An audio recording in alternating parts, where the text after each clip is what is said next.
Hello and welcome to the Yarning Over the Days podcast. This is episode 10. I am Constance and you can find me on Instagram and Ravelry as cleocmc, that's CLEOCMC.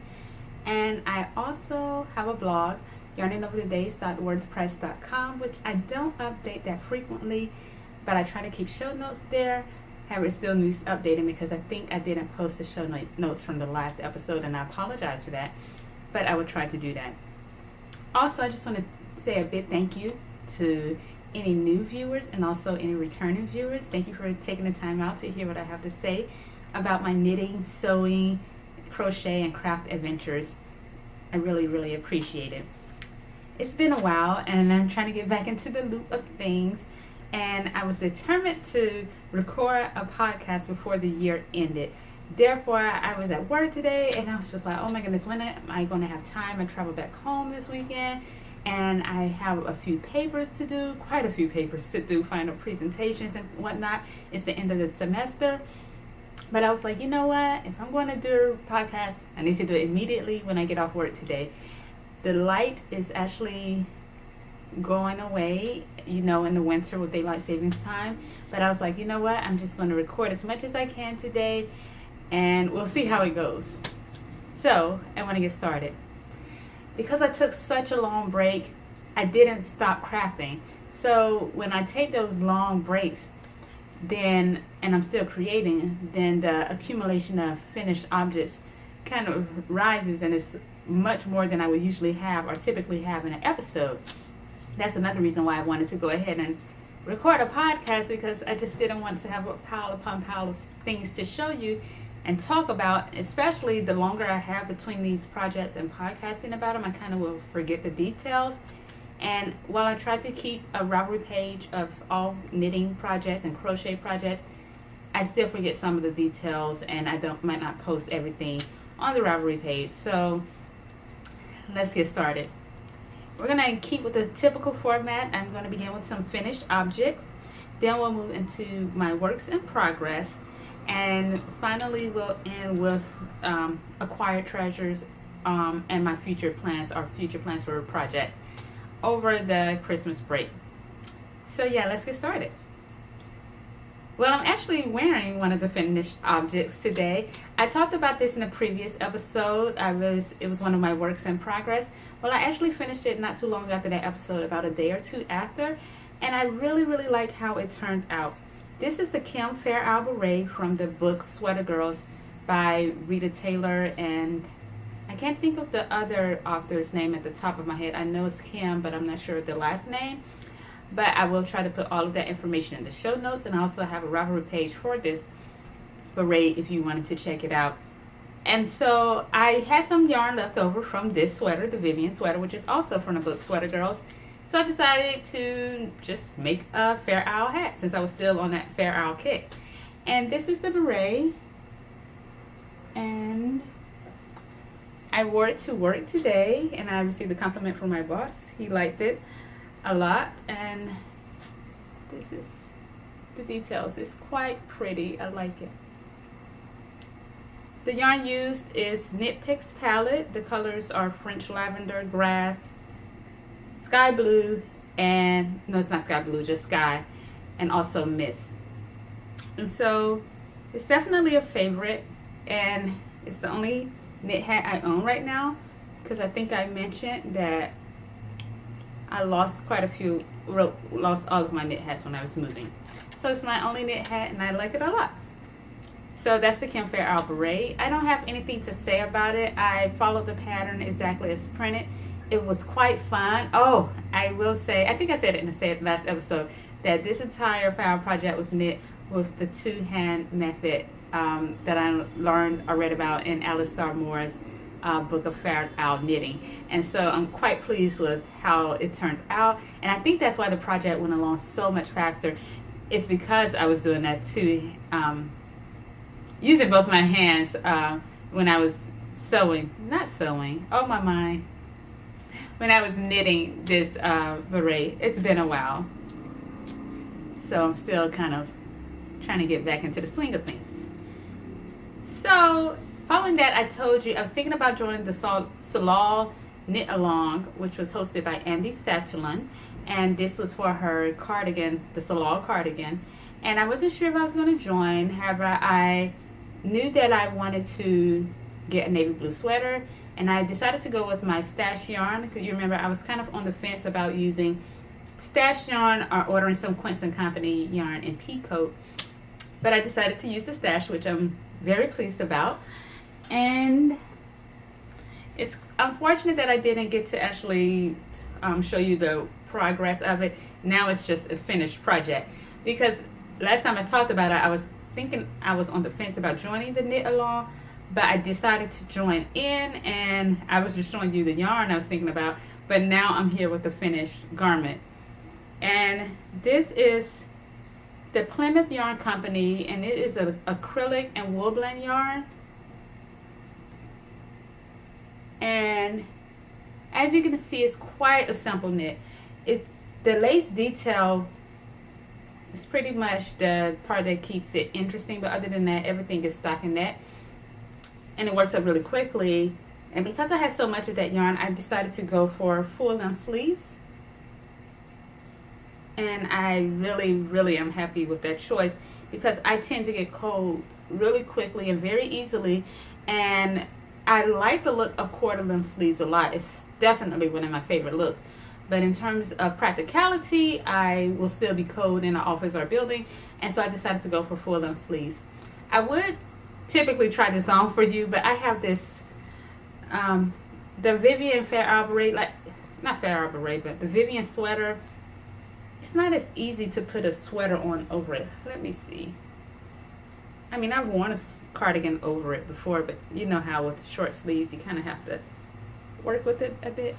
So I may just insert a picture of myself wearing the cardigan here.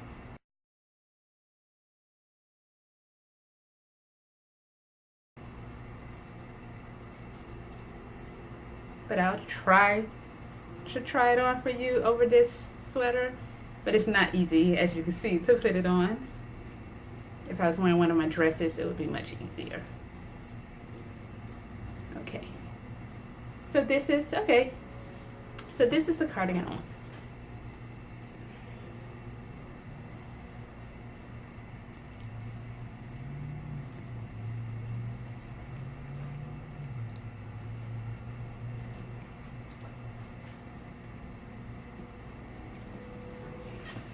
I really like it quite a bit.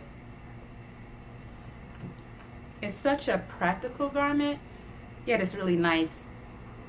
I just decided to button it up to show it to you. Button up, but it's not going to look good with this sweater over it. Button up. This sweater under it, I'm sorry. But this is it. I'm quite pleased with my button choice. I picked these buttons up from Joann's over the summer. They were on sale for 50 cents, and it was 2 buttons per pack, and I picked up quite a few packs, and I had just enough to add it to my Salal cardigan, and I am really pleased with the choice. And it's just this beautiful tarnished silver that has this antique look, and I really like how it looks against the cardigan. I've been wearing it quite a bit. I've been wearing it a lot because it's just, a navy blue cardigan is such a wardrobe staple. It matches so many things in my wardrobe, and I tend to reach for it a lot because it's warm. The long sleeves I like. I reach for it just as much as I always reach for my Agatha green cardigan, which I really like because it has the crew neck with the long sleeves, and it's just so cozy. And definitely, this is definitely one of my favorite garments that I have created this year, and definitely I think it's quickly becoming a favorite of mine, and I like it quite a bit. Again, this is the Salal cardigan by Andy Satulin. I did have to go down a needle size, if I'm not mistaken, to get gauge. And yes, this is the Plymouth Yarn Company's yarn, the acrylic and wool blend. And to block, I actually dumped it using Kristen Omdahl's jasmine scented product for blocking, and I didn't steam block it, which I typically do for acrylic garments, but for some reason I didn't, and it still blocked wonderfully. It just took forever to dry. Oh my goodness, because acrylic doesn't dry as quickly or as fast as wool, so it took a long time to dry. And so after a few days, I actually just put a small fan in front of the cardigan to hurry the drying process along quicker, and it worked. So that's that. Okay, I have my little notes here. Okay, and my next finished object, I just wanted to start with the knits. I'm really super excited about this finished object. I finished it actually last week. I think it was on Friday, but I kind of put off sewing the accessories or the embellishments to the sweater until yesterday. I finally got around to sewing it. Sewing the embellishments on. And it's my Yarngasm sweater by Andy Santillan. And it's turned out so beautiful.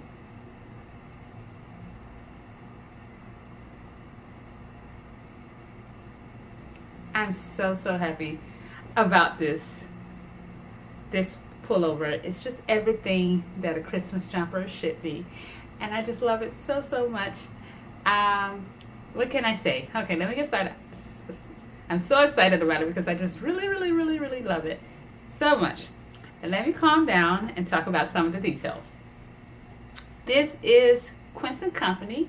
Yes, I was so excited when I saw that she used Quince & Company for the yarn. I love Quince & Company. So I pulled out my color card and I was excited because they had so many greens to choose from.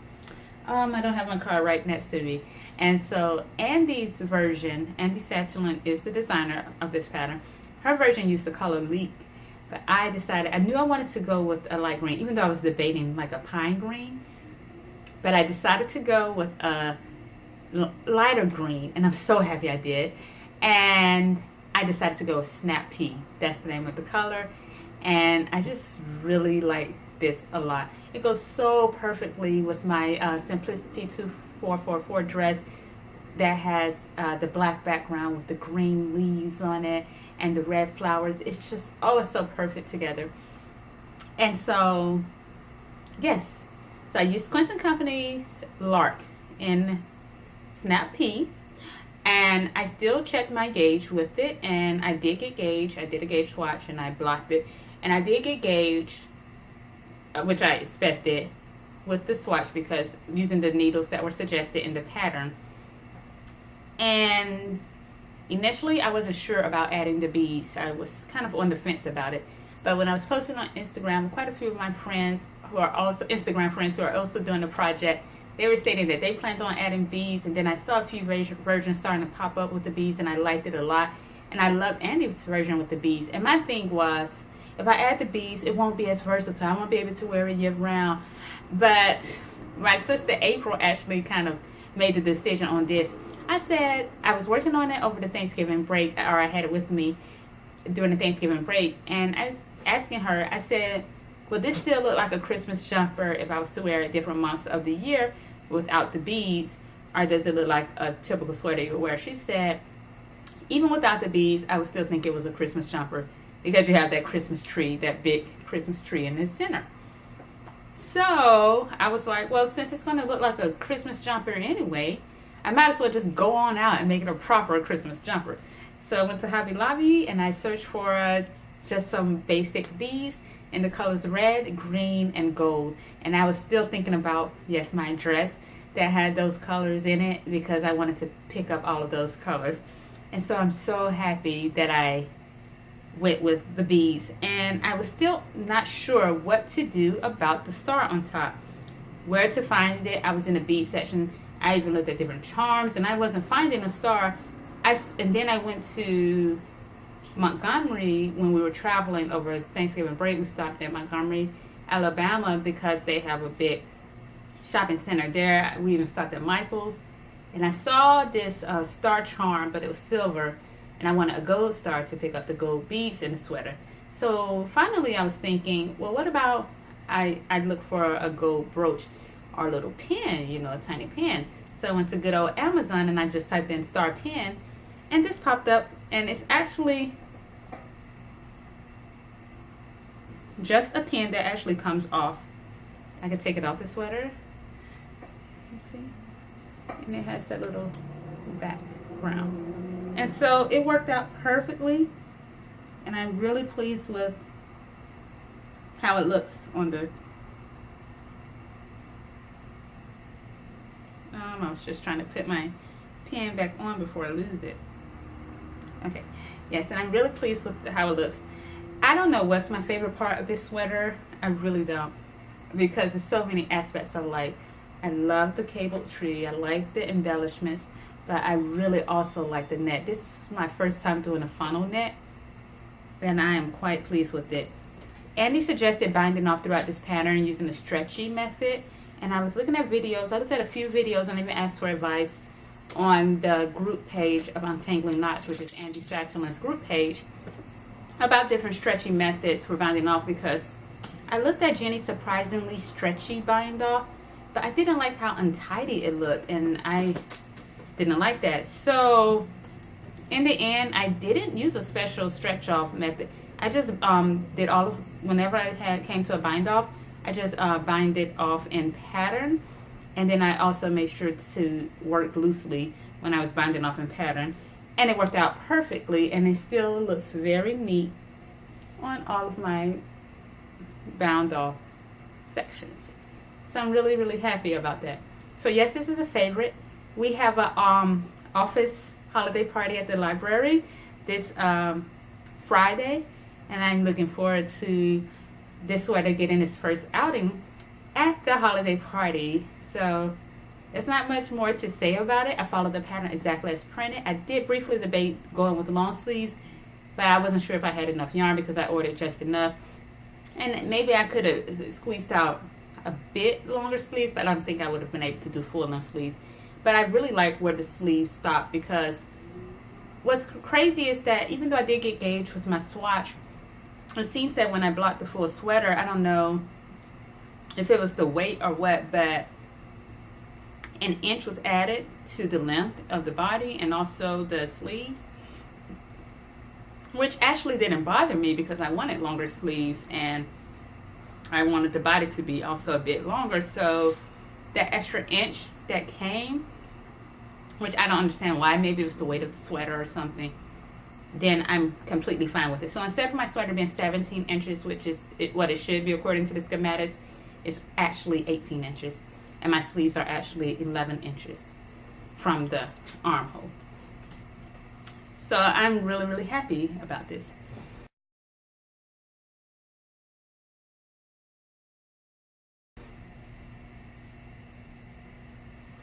I have been getting some sewing done, surprisingly.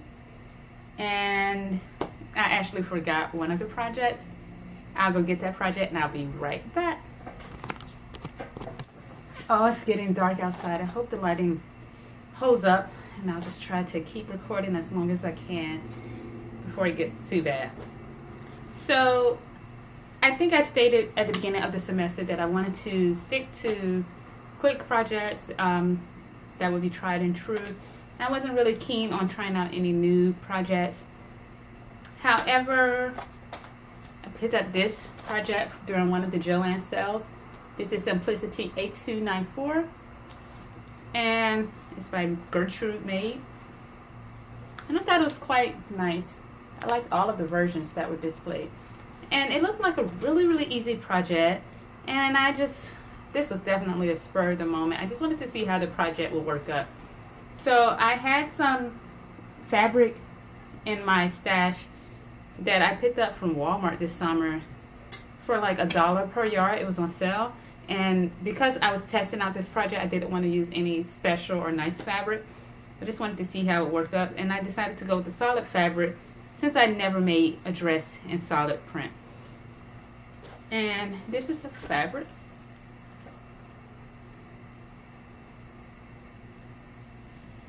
It looks kind of like it's linen, but it's not. It's definitely 100% cotton.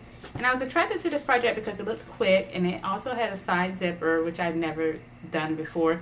And it didn't have any facing or anything, so I just thought, why not give it a try? And I made it one night. Yeah, I made it in one night, from the cutting to the sewing. All of that was done in one day, and I like the project.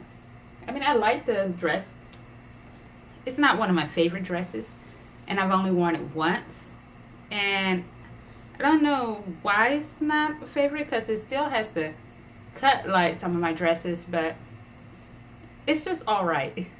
Like, I like it, and I know it's a dress that I'll throw on and I'll wear, but it's definitely not a favorite. And also, I would have liked pockets, but I wasn't sure how to add side seam pockets, and maybe I just didn't feel like thinking about it when there was a side zipper. I probably could have moved the zipper to the back and then added the pockets. Maybe that would have been an option. I also played with the idea of adding patch pockets, which I'm still thinking about, because I can still add those. But right now, just because it's a dress that I'm not just crazy about, and I like it, but I don't love it, then I don't really feel inspired to even work on it anymore or even add pockets, just because I'd rather do something else with my time. So this is that dress, and I will insert a picture of the dress here.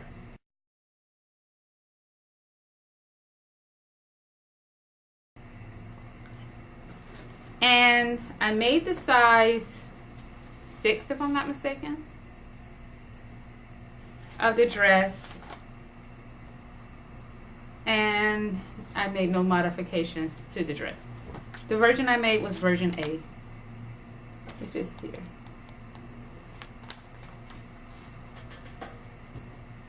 So that's that. Then I also, one weekend, I wanted to just make something. I wanted to sew something, and I decided to stick with another tried and true pattern, which is a favorite of mine. As you all know, I've made so many versions of this dress, I've lost count, and that's Simplicity 2444. And I wanted to make another corduroy dress because, honestly, I wear my corduroy dresses. I have 5 of them before I made this one, in constant rotation throughout the week with different cardigans or sweaters. I just switch it up and remix it up. And so I thought it would be nice to make another corduroy dress. So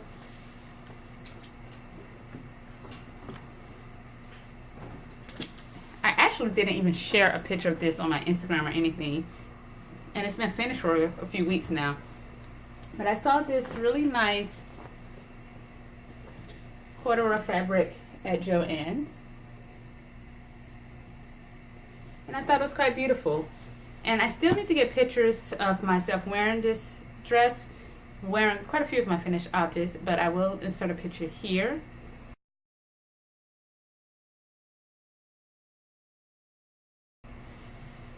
And because I need to take pictures still, and the light is running out, I'll probably post this video sometime tomorrow or later on this week when I have a chance to get pictures of the garments. And I probably won't have time tomorrow because I have to work the entire day, and then I have class at night, and it'll be dark by the time I get home. So I probably won't get any good photos until, I don't know.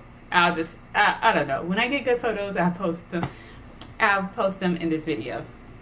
So this is the dress. I like it a lot. It's not my favorite of my corduroy dresses because my other corduroy dresses are lightweight, but this material is definitely medium weight, and so it's heavier, and it works really, really well for those colder days. When I went home over the Thanksgiving break, it was so cold when I went to church that day. That morning, it was just freezing cold, and I wore this with actually my salon cardigan. And I usually don't like to see black against navy blue, but it looks quite nice together. But I wore it with that, and I felt so warm and cozy yet still stylish that day. So I really like the dress for colder days. But again, it's not my favorite corduroy dress because it's not as fluid, and it doesn't move as nicely as my other corduroy dresses that have that lightweight material. And I did the pattern, the typical version I like best, with the pleats and the sleeveless version, and I quite like it. I do sometimes think that maybe I should have used this fabric for a Cleo dress by Tilly and the Buttons instead of a Simplicity 2444, but the dress is made now, and I like the dress, and I think it's still quite lovely. Okay, Next, I think it was that same weekend when I made that corduroy dress, I decided to make another holly burn skirt. Again, I just had this fabric sitting in my stash, and it was always meant to be a holly burn skirt. That's why I purchased the fabric, and I figured it would be nice to have another denim holly burn skirt. So I made this, and I like it quite a lot. I actually intended to make, and this is the holly burn skirt by Yarn Harlot, and this is my favorite version. In terms of length, I went with version B, but I decided to add the belt loops from version A, and I like it, and I followed the pattern exactly as printed, and I really like the belt loops. What's odd to me is I don't know if I cut it out differently, but the loops are much wider than my version, the gingham version I made. And I don't know what I did, because I followed the instructions, if I'm not mistaken, exactly. I cut out the little strip and I folded it 3 ways, like you fold it 3 ways. But it's still so wide, and I don't know why it's like that. But I like the skirt. Again, it just works. It's a denim skirt, but it's not boring because it has that nice floral print with it. And so I've been wearing it quite a lot. Again, with the salon cardigan, it works really nicely with that. So I'm quite pleased with that. The holly burn skirts never fail. It's definitely one of my go-to patterns. The holly burn skirt and the Simplicity 2444 are definitely my favorite go-to sewing patterns.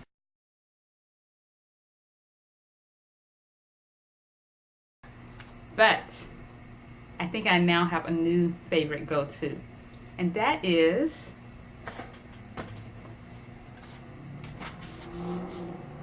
the Cocoa Dress by Tilly and the Buttons. Earlier this summer, I was telling you that I really wanted to make this, and I purchased the Stripe Ponce de Roma fabric earlier this summer with the intention of making the cocoa dress. But I started to build it up in my mind, which is always a bad thing, and I was kind of thinking about matching the stripes, and I was getting very anxious about it, and I just didn't even want to tackle it. The pattern itself is not hard, but I was like, oh, I don't know if I would be able to match up stripes. And someone told me I do on Instagram or here on YouTube that it's all about the cutting. You just have to take some extra time during the cutting and match up the stripes. And then I thought about it. I was like, I've been searching for quick projects and patterns, but with this project, I started thinking I won't have to do any facing, I won't have to do any darts, and I won't even have to insert a zipper. So this would probably be a really, really quick project, and that's correct. So I knew I wanted to make 2 cocoa dresses over the weekend, and I decided to first tackle the stripe version because I knew I needed to just be alert or really mindful during the cutting process. So here it is.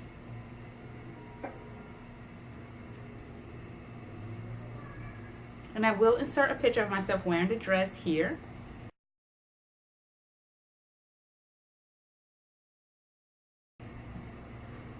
I wore the dress to class yesterday with some pine green tights with my pine green beret, and I wore my Christmas tree brooch.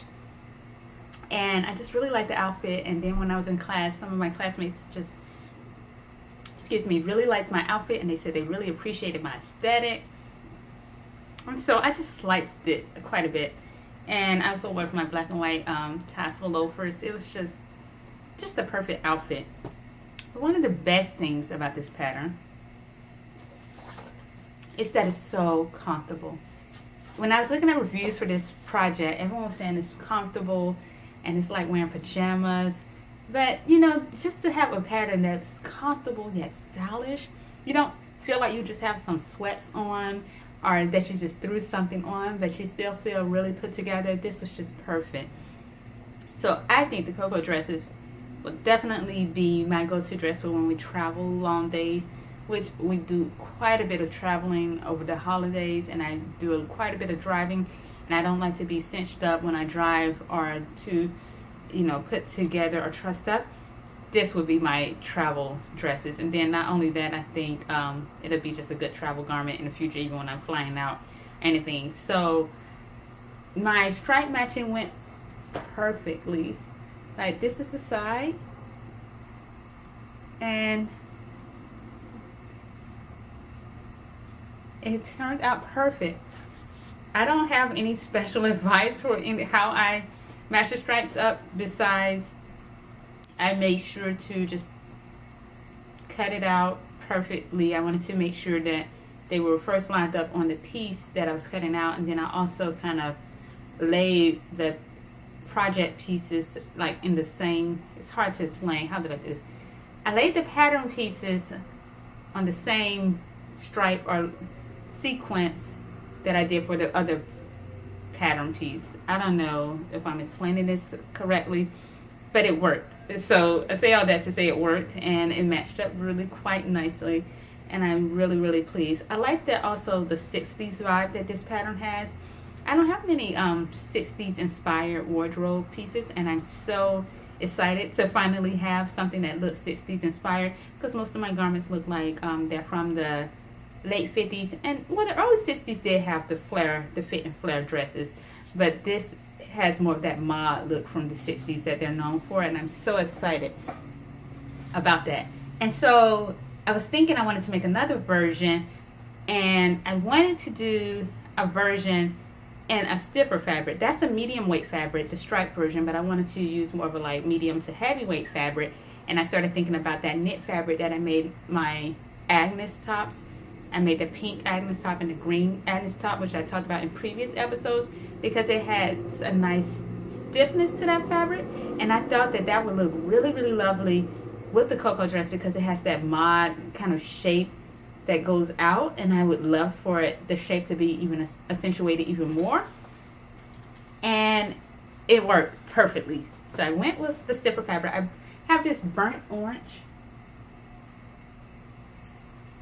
I purchased this burnt orange fabric, and it's the same fabric from Joann's that I made those other tops in, and it was with the no pill fabric, and I think I mentioned that it's quite expensive, more than what I would typically spend on fabric, but I like it quite a bit, and it's such a nice quality, and I just love how this turned out. I tried it on, I haven't worn it yet, but I've tried it on with so many different outfit like combinations. I tried it on with actually my vintage 1960s loafers that I purchased from this vintage shop, and they're in this mustard color, and I also paired it with some mustard colored tights, and oh my goodness, I liked it so much. I just felt like I was straight out of the 60s. I wanted to put a bouffant in my hair or something, and so I really like this version. I haven't worn it yet, and I still have to get pictures of myself wearing it, and I don't know when that will happen, but I will try to get it done so I can post this episode, and I will insert a picture of myself wearing the dress here.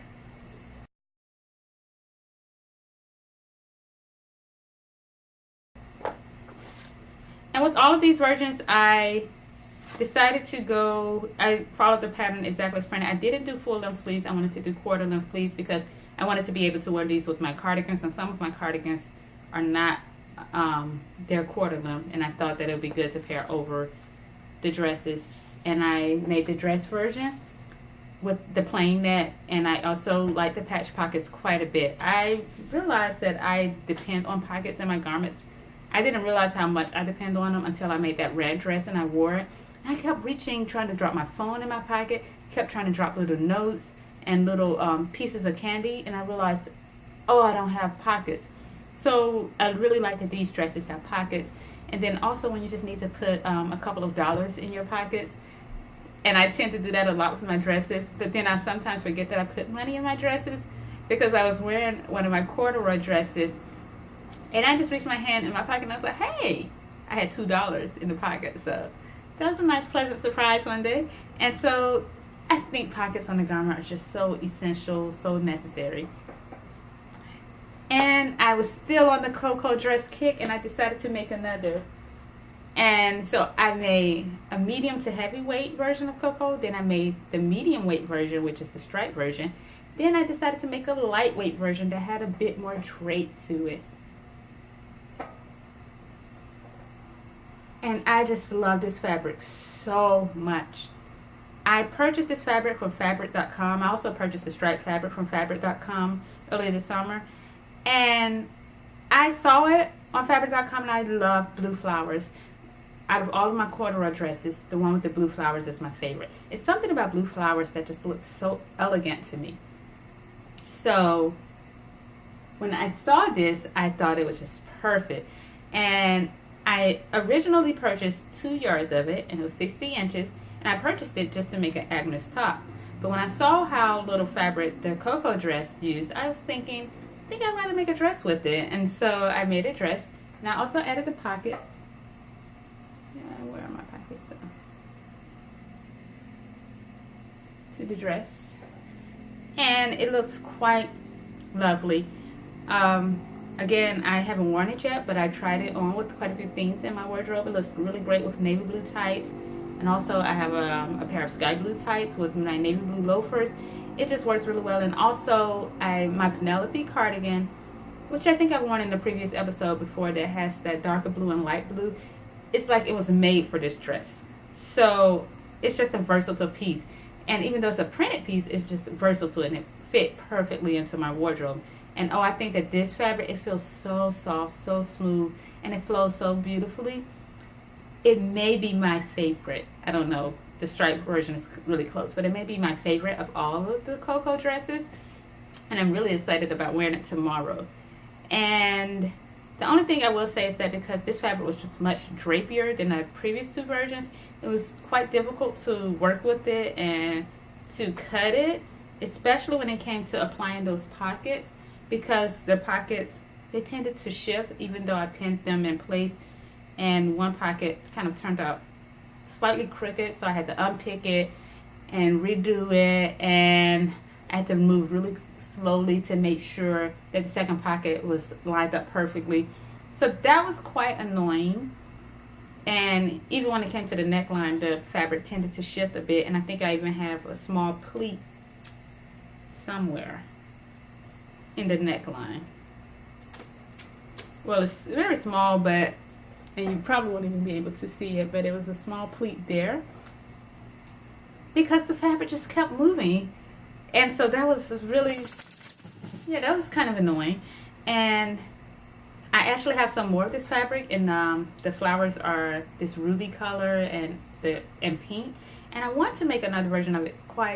I yearn to make another version, but then just thinking about working with that drapey fabric again, it kind of puts me off even thinking about another version.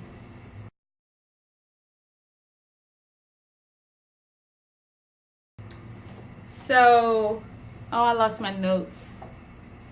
Okay, here they are. I should have had my notes on this little post-it because I can lose them easily.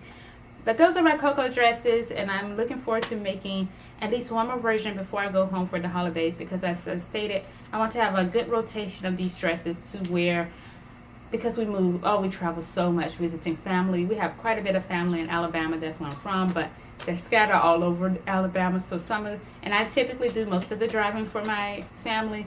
So trips can be up to 4 hours, and so I like to be quite comfortable. So I want to have one more version, a black and white version, definitely, because I really like to wear black and white with my black and white loafers. I feel quite mod whenever I wear an outfit like that.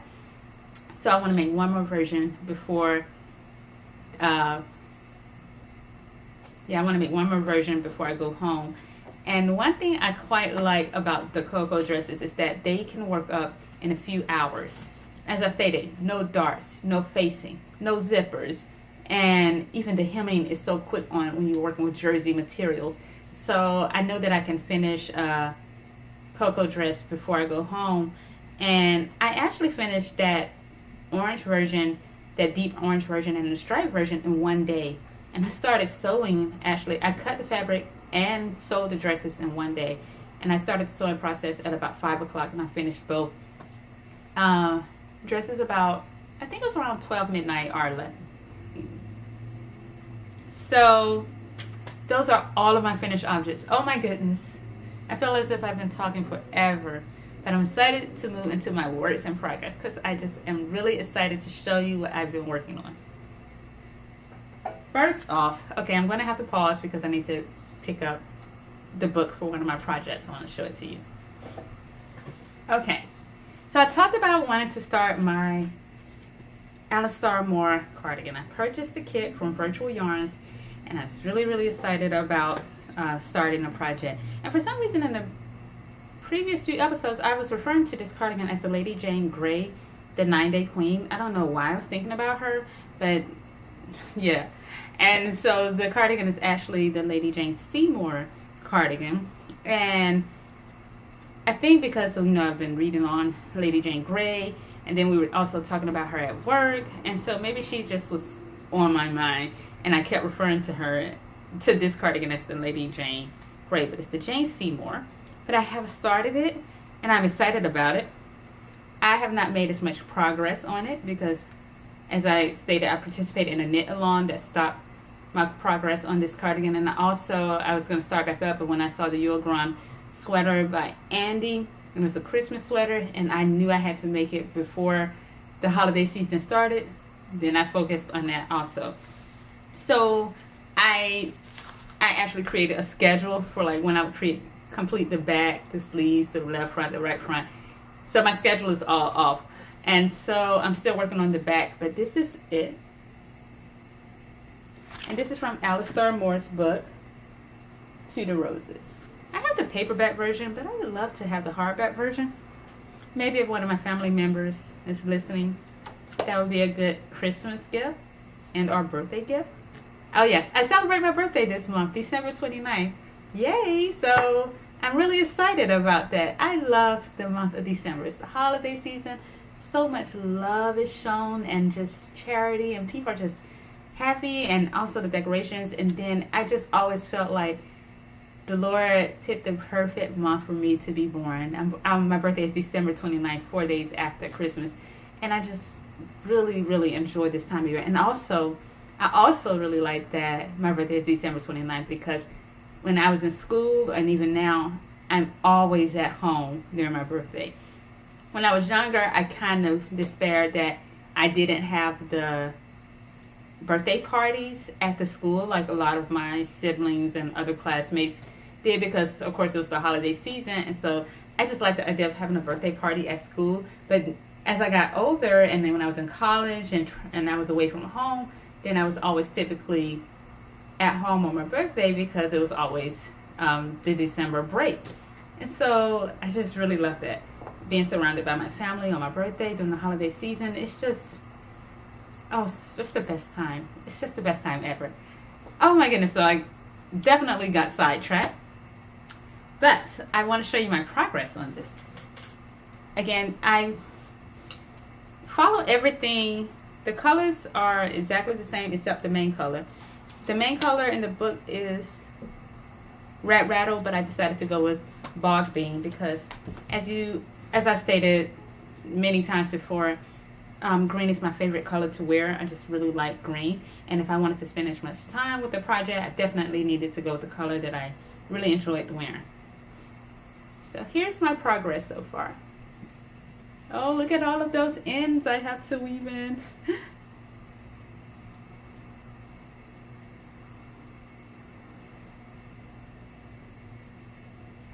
I love it so much. This is the back portion, and I actually went down 2 needle sizes because the Alistair Moore patterns, the sizing is quite large. How can I say this? I have a small stature. That's why I like the Andy Satterlin patterns a lot because the size range is quite large. It's such a wide range. And so I can make the extra small of Andy Satterlin patterns and they fit me perfectly. My bust is 30 inches. I'm just thinking at the top of my head. And my waist is 24. But I'm trying to find the information. But the smallest size for this garment, the bust is 36.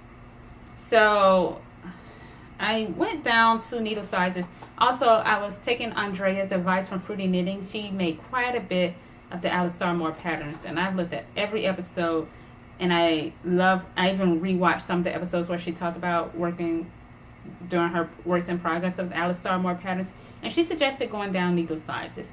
And so I did, and I'm quite pleased with it. And I think that it's going to work quite nicely. I'm going to just, of course, manage the lengths and widths of it as I'm working on it, but I quite like it. I really like the rose petals on this garment.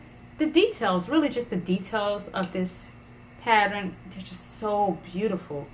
It was also this pattern where I taught myself to cable without a cable needle, because I figured if I was going to be working with such a fine weight yarn and it's quite a bit of cabling throughout the garment, I really needed to learn that. And I looked at a tutorial from Very Pink Knits, and it was so helpful, and it wasn't hard at all. And I'm so happy I learned on this garment to cable without a cable needle, but it also helped when I was working on my Yule Grand sweater by Andy Satterlin, because the tree uses cabling, and oh, it just worked up super quickly. And so I don't know why I didn't teach myself that sooner. So I'm happy to have added that new skill. And this is the garment on the wrong side. But oh, just thinking about those ends. I think that when I finish each piece, instead of waiting to the very end to weave in all the ends like I typically do for a project, after I finish each piece, for example, when I finish the back or the left front, I'm going to weave in the ends for each piece. So then when all of the pieces are complete, I just don't let the project sit and hang around because I don't feel like weaving in ends. So that's my strategy for it. I'm really excited about this project, and I don't even know if I want to say this right now, but okay, so my sister and I, we've been entertaining the idea. It's still not set in stone, so that's why I'm not sure if I wanted to say this or not, of traveling to England over the summer, and I would love to have this finished and completed to where when we're touring the museums and the different castles and things like that, I think it would just be perfect. And so I would love to complete this before the summer, but we'll see how it goes. So that's my progress on that. I'm just so excited that it's finally started, that it's finally a work in progress. My other work in progress is a free pattern by Yarngasm. I don't know the name of this. Oh my goodness, I forgot the name of it, but I'll put it in the show notes. But I wanted to make a scarf.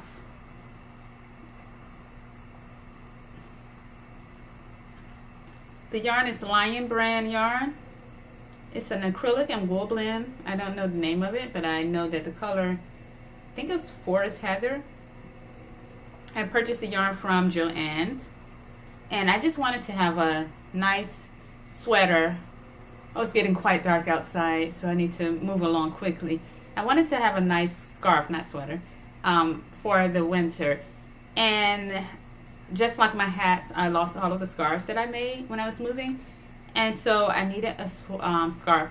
And I wanted to make it, of course, in my favorite color to wear.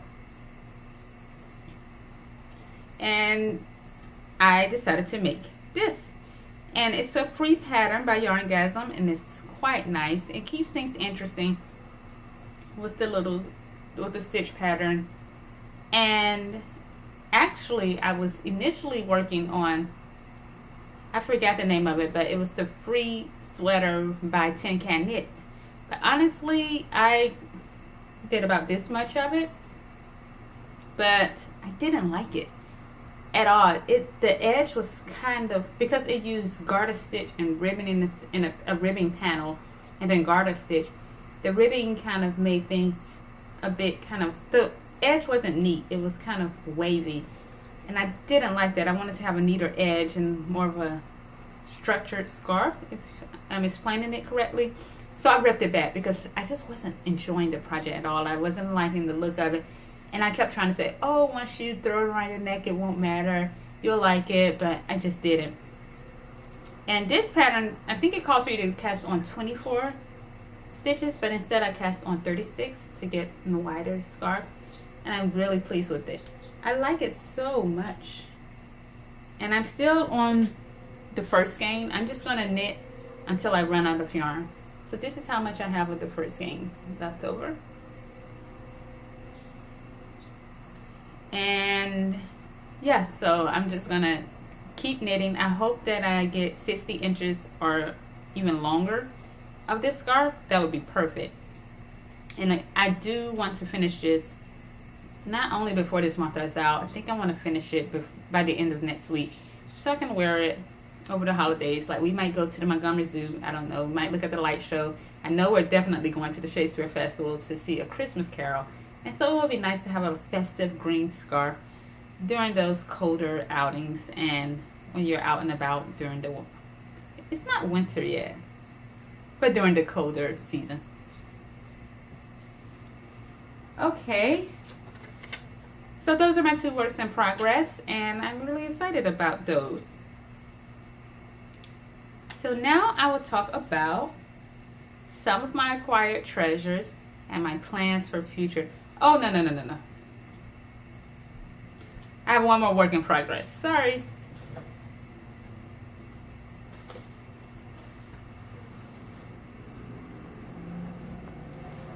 So I think I mentioned when I purchased the Stripe the Roma fabric that I hit the jackpot, they call it, at fabric.com, and I received the end of the bolt. And so I had quite a bit of the fabric left over. So why not have a proper striped sweater? Top. So I'm going to make the Agnes tops by Tilly and the Buttons. And I already cut the pieces out.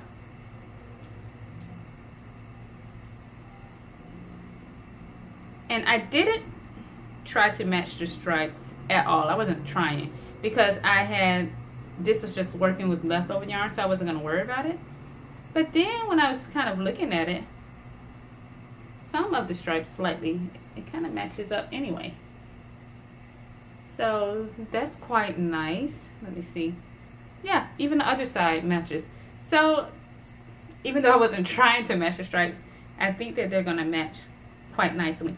So I have all of my pieces cut out. It's just a matter of putting together the Agnes top. You know what's kind of crazy? I feel like the Agnes tops, even though it's a smaller project, it works up a bit slower than the Coco dress. And maybe it has something to do with the neckline, because you have that neckband, whereas the Coco dress, doing the plain neckline is really easy and quick. So yes, that's what I'm doing with that extra fabric. So that's a work in progress, my sewing work in progress. Now we can move into my acquired treasures. So yes, I have plans to make another Andy Satterlin pattern. I actually wanted to make this last year, but I just never found the time. And by the time I was ready to work on it, then it was getting hot outside, and I knew that I wouldn't wear this jumper. Of course, I wouldn't wear it in the summer, so I just decided to wait till the weather was cooler to make it. So I wanted to make, I think it's pronounced, I hope I'm pronouncing this correctly, the Tessellate sweater by Andy Satterlin. I don't have a picture of it because I just printed off a black and white copy of the pattern. So, but you can Google it, and then I also created a Ravelry page when I start this project. And this is such a beautiful pullover sweater. It's long sleeves, which I just love, by Andy Satterlin. I created a few of Andy Satterlin's pullover patterns, but I've never done one with the full sleeves, even though of course I could have extended the sleeves with no problem, but it's just nice that this project is full sleeve, and it has nice little panels with different designs. It's quite hard to explain, but it's quite beautiful. So I had this in my queue for about a year, and I was originally playing with the idea of making a natural color, maybe a cream or oatmeal color. But then I was thinking I would love to have a sweater in my favorite color. Yes, my favorite color to wear is green, but my favorite color is pink, and I enjoy wearing pink a lot too. But I don't have enough pink garments. So I was on webs, yarn.com, and I was just looking at Cascade 220 because I really like my Cascade 220 sweaters and cardigans. It just feels really cozy and like proper wool. And so I purchased this Cascade 220 Heathers was trying to find the name of it, but I don't see it. The color's 2449. I think it was called Peony Heather. But here it is.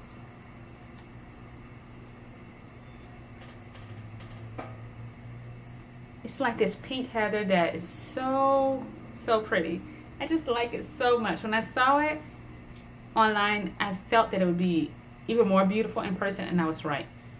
So I'm taking this home over the Christmas break, and I hope to get a lot done. So that's my next plan, and that's to make a nice cozy sweater for the winter.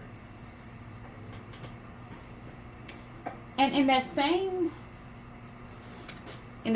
order, I actually placed the order when I saw the Cascade 220 heathers. I've never worked with the, well, I don't know if my Marion cardigan is a heather color. It was a gray, but I like the heathers a lot, and I saw this color, and it was called Straw.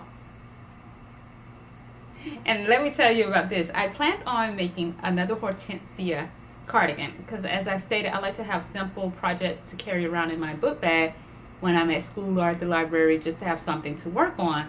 And so I really like my black Hortensia cardigan, but I don't like that it was made with Cascade 220 superwash, and I realized I'm not that crazy about the superwash at all. I don't like how it feels or how it drapes, and so I thought it would be nice to have one that's that's not superwash. And also I feel like my black version is kind of large on me. It's quite big, even though I still wear it quite a bit. And so I thought it would be nice, because I made that in a size small. I thought it would be nice to have one in a size extra small, which is what I typically make with Andy Satterlin patterns. So I purchased this yarn to make another Hortensia cardigan, a nice, simple, elegant knit. But then when I saw it, I thought it was the most beautiful. I just love the colors so much. So I was like, no, this yarn is too pretty. The heathers, and then it was just really pretty. I don't know, the color called to me, and I felt like it deserved to be something more. And so instead of making the Hortensia cardigan, I decided it would be just gorgeous as an Agatha cardigan, which I love my Agatha cardigan. I wear it to death, my green Agatha cardigan, and I made it with Cascade 220 in palm green. So I changed my mind, and I'm making this in an Agatha cardigan in this color. But then I was thinking I still needed to get some yarn for the Hortensia cardigan, and so I did purchase some Knit Picks Wool of the Andes tweed, and it's similar to this color, and I plan on making a Hortensia with that instead. And finally, this is not anything new. I've showed you this fabric before, but I just wanted to talk about it as my plan to make another. Oh my goodness. I'm sorry about the ambulance passing. Okay, so I showed this to you before, and it's some more Pont de Roma fabric that I purchased from fabric.com, and I plan to make another cocoa dress, and I'm going to go with, I had some leftover fabric from my Agnes top, the black version. It's just black, and so I plan to do the patch pockets in black.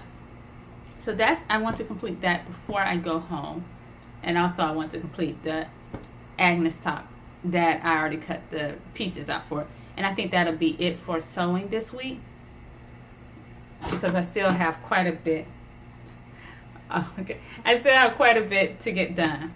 Okay, I'm not sure of how long this episode is going to be. I'm not sure how long I've talked, but I'm so excited to be back to podcasting and letting you all know what I've been up to. I'm not sure if I will see you again before the year is out, so I just want to say a Merry Christmas and Happy New Year and Happy Holidays to everyone. And I just hope that you really enjoy this holiday season and the time you'll spend with your family and your loved ones. And I just wish you much success in the coming year, and also as you end out this year. Such a beautiful, beautiful time of year. And so I just hope that I'm showing the love to you that you all have shown to me, and I just hope for the best for you. So that's going to be it for this episode, and if it all works out, and then I'll see you next year in 2018. Oh my goodness. Bye.